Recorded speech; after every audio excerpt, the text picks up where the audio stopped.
দেখেন ভাই, ভালো করে লক্ষ্য করেন, একটা ফেরি এখানে ঘাটে এসে অবতরণ করে পন্টনে।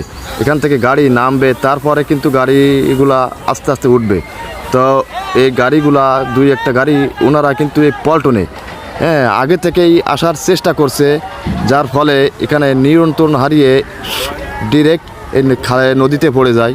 গাড়িটি আর নিয়ন্ত্রণ রাখতে পারে নাই, নিয়ন্ত্রণ হারিয়ে কিন্তু এই বড় ধরনের একটা দুর্ঘটনার শিকার হলেন যে দৌলতদিয়া যে ফেরিঘাট নৌরুট। এখানে আপনারা আরও একটি ভিডিও এখানে স্ক্রিনে লক্ষ্য করুন, এখানে ভিডিওটি করা হয়েছিল। দেখেন এখানেও কিন্তু একটি গাড়ি ফেরিতে ওঠার চেষ্টা করছে। তো অর্থাৎ এই ফেরিতে যে গাড়ি ছিল, মানে ওপার থেকে এপার যখন আসছে, গাড়িগুলো সব এক এক করে উঠে যাওয়ার পরে কিন্তু সিরিয়াল মেনটেন করে এই গাড়িগুলা এই ফেরিতে উঠানোর চেষ্টা করছে। দেখেন এই পন্টনে কিন্তু গাড়িটি অন্য কোথাও রাখবেন সেরকম কোনো জায়গা নাই। অর্থাৎ ওই পল্টনে যে ওই দৌলতদিয়া যে পল্টন এই পল্টনে কিন্তু অনেক বড় 3 নাম্বার পল্টনে উনি রাখার চেষ্টা করছিল।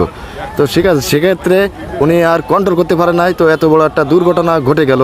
সবার মনে একটু সমবেদনা, সবাই ওনাদের জন্য দোয়া করবেন। দেখেন এই গাড়িটি কত সুন্দর বা কন্ট্রোলিং করে আস্তে আস্তে ওনারা কিন্তু ফেরিতে ওঠানোর চেষ্টা করছে। কারণ ওই ড্রাইভারকে লক্ষ্য করতে হবে, ওই শুধু ড্রাইভারে একজনই না, ওনার সাথে রয়েছে আরও অনেক যাত্রী, অনেক পরিবার, সহযাত্রী নিয়ে সবাই ঈদ উদযাপন শেষ করে সবাই কিন্তু কাজের কর্মস্থলে ফিরে যাচ্ছেন। তো বিশেষ করে ড্রাইভার ভাইদেরকে বলবো, আপনারা যেহেতু গাড়ি চালান একটু সতর্কতা, একটু ধৈর্য রাখবেন।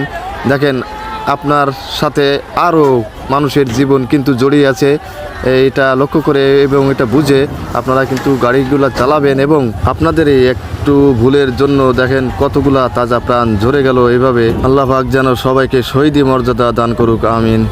তো দেখেন এই গাড়িটি দেখেন উনি কিন্তু ফেরিতে উঠে গেছে। হুড়ু না করে একটু ধৈর্য সহকারে ওঠার চেষ্টা করবেন।